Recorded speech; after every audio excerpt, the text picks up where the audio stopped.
time for something completely different. A summer travel tip from author David Sedaris. I always thought I'd know who I got my COVID from, but in the end, I have no idea. Someone in Alaska, I'm guessing. And that's okay.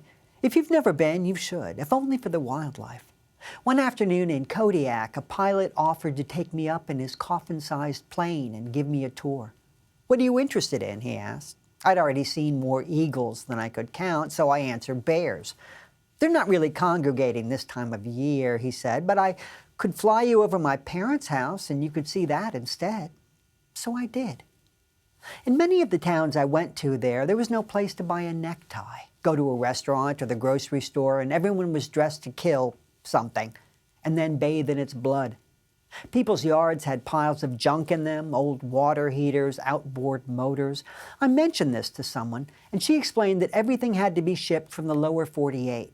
Things were expensive and hard to procure, so people tended to hold on to them in case they or one of their neighbors needed it for spare parts.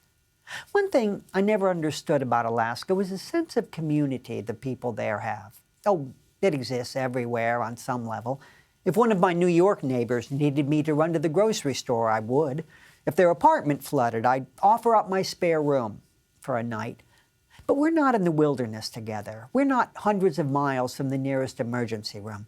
So it's a good thing I caught COVID there and then returned to New York, where hospitals are like eagles. You get sick of them, at least in my neighborhood.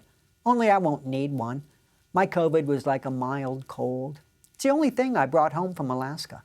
That and a beautiful bracelet a man in Anchorage gave me. No reason, he just did. All it takes are a few great people to convince you that everyone in an entire state is wonderful. The pilot who showed me his parents' house.